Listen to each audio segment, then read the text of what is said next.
Hi, it's Alaska Granny. As I was preparing dinner the other night, I was listening to a little bit of the news about Russia invading the Donbass area of Ukraine. We've been on the precipice of so many scary, dangerous, life-changing events recently. This is just one more. And I don't know if this is going to be one of the big ones. It's going to be a huge change in our lives as we know it.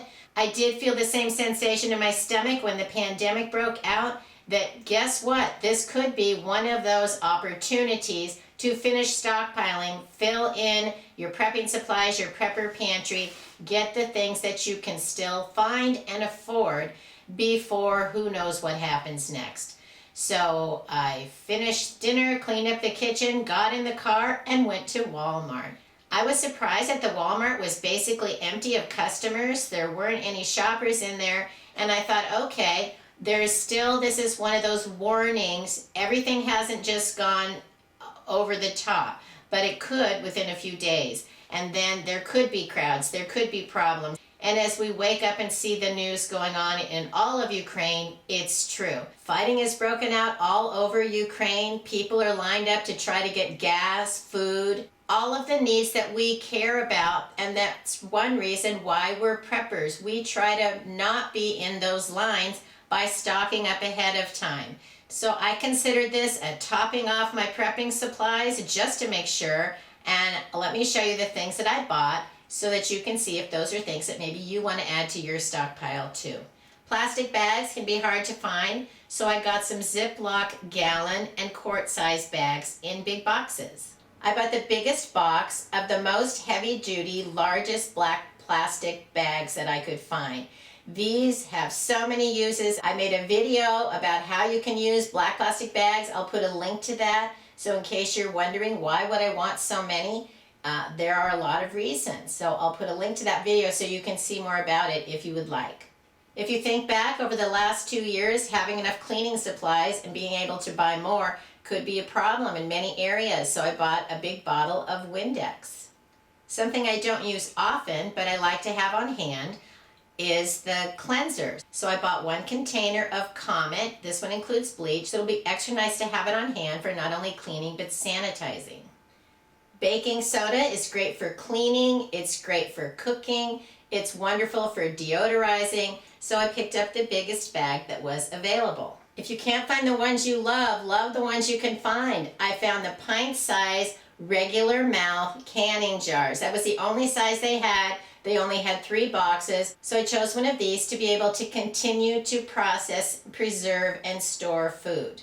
If you see any kind of canning or preserving supplies, it's probably a good idea to pick them up because it's something you can always use in the future. The more you learn how to can, preserve, pickle, ferment, the better off you're going to be if food should become harder to find or less abundant. Next, I bought some groceries. These are everyday type foods that could be very useful going forward, and typically these would all last at least 2 years, and so they're going to be nice to have on hand no matter what the crazy waves and ups and downs of the future present. I bought a 10-pound bag of flour, a 10-pound bag of sugar. I bought a variety of packages of yeast. If you have the basic ingredients, you can make some basic breads. You can make basic biscuits. It's important to have a nice supply of the single ingredients that you can combine to do basic cooking. I bought a 40-pack of fruit snacks. These are great to have in your bug-out bag, in your get-home bag, and even just in your pantry. It's a nice way to hand out a pre-packaged serving of a nice special treat. I bought another package of oatmeal. It's one of the longest lasting foods. It's easy to prepare and it's very versatile. It would be a good idea if you included some oatmeal in your prepper pantry and your food stockpile.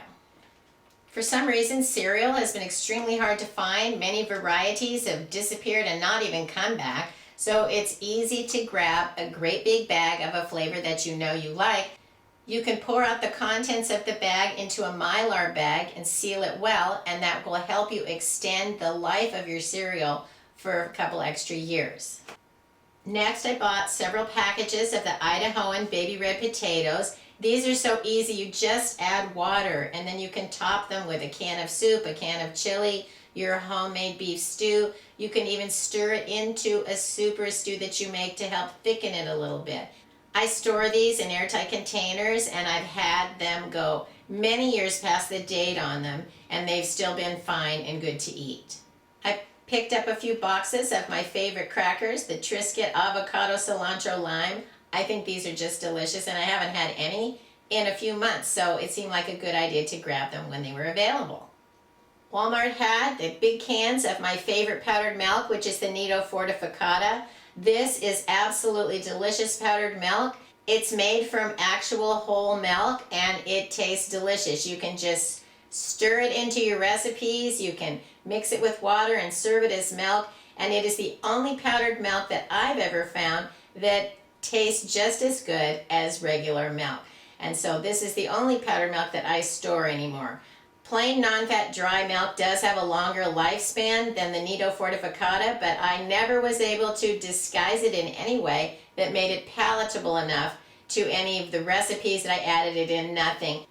My baby granddaughter just turned 1, and sometimes it's important to have a little bit of extra nutrition of a baby formula that you want to include in your baby's diet. If you have infants, small children, or anyone with a special diet in your family, make sure that you have any extra food or supplies that they require.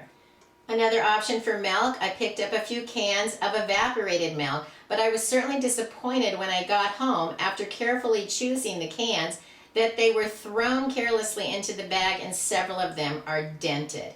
And so you have to really be careful when you're shopping. The cans are just not made to the strength and the standards that they used to be. The packaging is becoming an additional threat to rising prices and food shortages.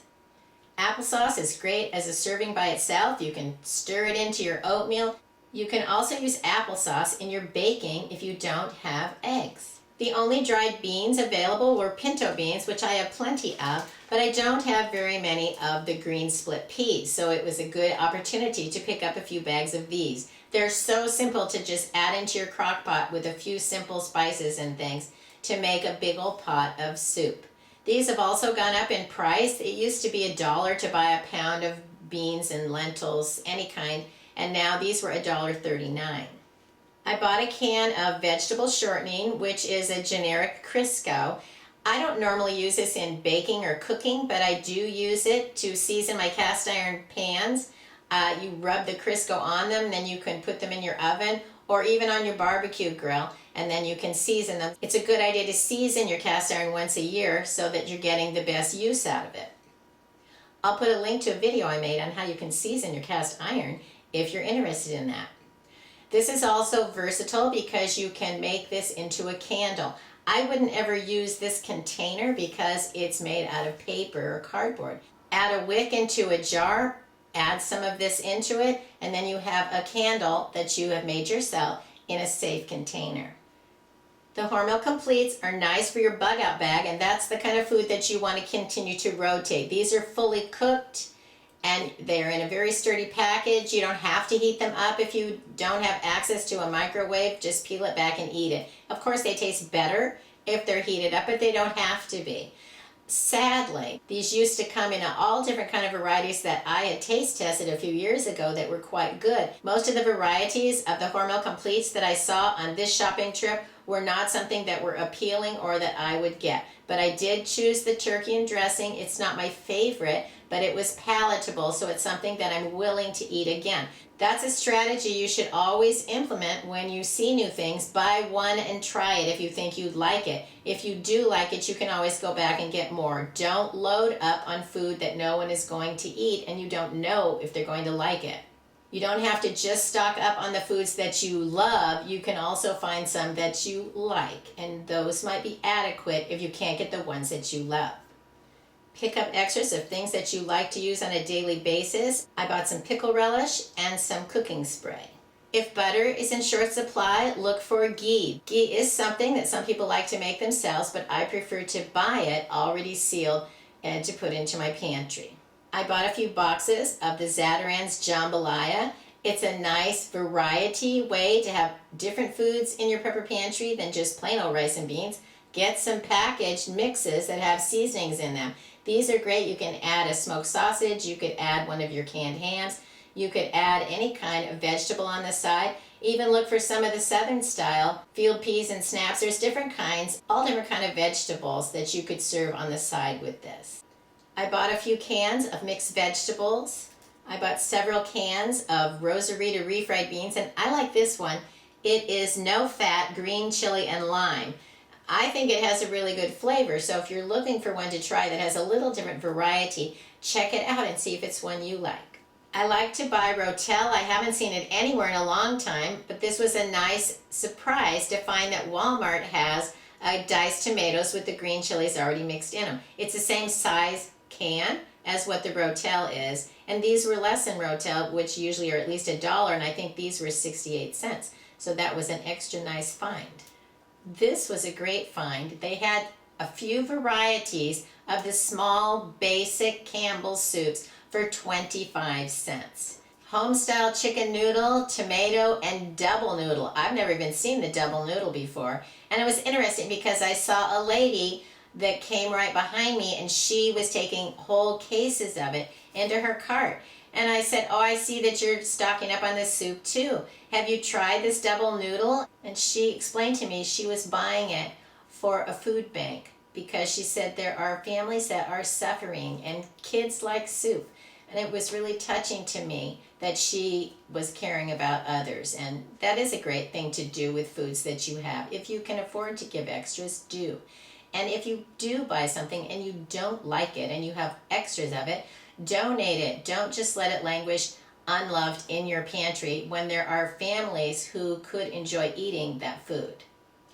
Campbell's chunky soups. There are some I just don't like. Maybe you saw my recent video on ones that I don't care for and will not get again, but these are ones that I do like and I do get again. And I have one that's the sirloin steak with hearty vegetables. Make a quick and easy meal. Your can of sirloin steak and vegetable soup. Add a can of mixed veggies. Stir up your mashed potatoes and then put your mashed potatoes in a bowl and serve this over it. And you have a nice full meal that can serve several people. My favorite of the Campbell's soups that I find available these days is the pub-style chicken pot pie. And I bought a few of those. I like them. So that's the thing. Find ones that you do like. I was surprised at some of the ones that sounded good, but when I tried them, I didn't care for them at all. So always just get one and try it. You never know. You may find that you have a new favorite out of the varieties that are available now. Nobody knows what's coming, but we certainly have been riding waves of scary times and concerning moments, and that seems to be what's coming in the future as well. I don't like to think of gloom and doom, but I want to make sure that I have the things that I need so I can take care of myself and my family. And something that was extra meaningful to me after I went shopping and then I felt better because I didn't have that sensation in the pit of my stomach and the creak in my heart that we could be in for some dangerous times. I woke up in the morning and there was a beautiful rainbow in the sky. A rainbow is a promise. And it was a sign to me that made me feel like, yes, someone is watching over me and is making sure that I'm making the decisions that I need to. Listen to your heart. Listen to that funny feeling in your stomach. Your brain is trying to tell you something. And if you feel uneasiness, if you feel unsettled, you need to try to figure out what can I do so that I can prepare better to make the best of every single day of my life. If you enjoyed my video, I hope you'll share it with someone else you think might like it. Please subscribe to the Alaska Granny channel.